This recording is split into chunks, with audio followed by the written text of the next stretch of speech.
Hi, my name is Steve Plewes. I live in Naples, Florida. The name of my presentation is called Love Has No Pride: Uncomfortable Conversations and the Miracle of Life Insurance. I've chosen the content track of advising clients because I feel it's the most appropriate for this story. Over 30 years ago, I purchased life insurance on both of my parents. At the time, it was not an easy conversation. It seemed a bit odd and a little uncomfortable, but we did it. At the time, my parents were divorced. They were perfectly healthy at the time and received standard rates. About 10 years ago, my mom started having a series of issues, and she ended up going down the path of assisted living, nursing home, ultimately ending up on Medicaid, which is basically welfare. She was broke.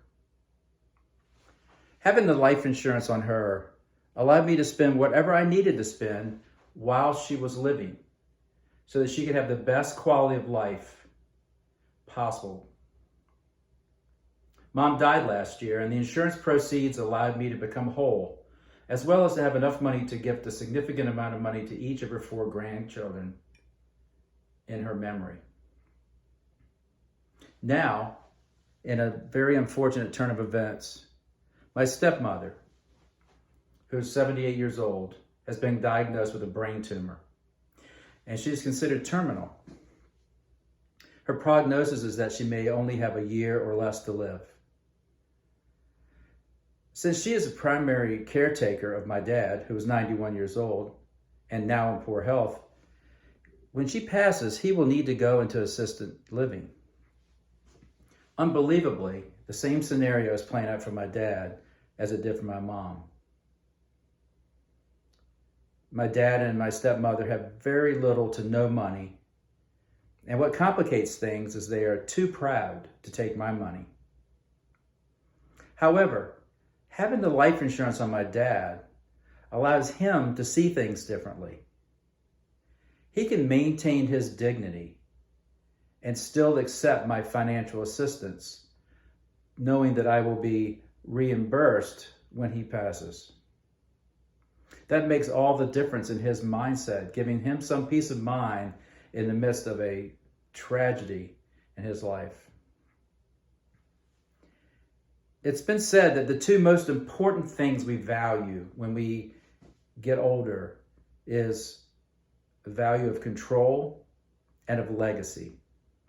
But I would submit to you that dignity should be included on that list. Life insurance is not just for those who die. Life insurance is for the living. The life insurance I sold on that I purchased on my mother and on my father at the time seemed to make no sense whatsoever. At that time, I could never envision that their lives would wind down the way they did. I could never see them in a nursing home or being broke to the point of being on Medicaid. But it happens, and it happened to my family, and it happened to my parents. And thank God I purchased the life insurance on them because it gave me the freedom and the financial means to spend whatever I had to spend in order to make their last days comfortable. Life insurance allowed my parents the ability to maintain some control over their life, to leave a legacy, and most importantly, to live their last days with dignity. Thank you.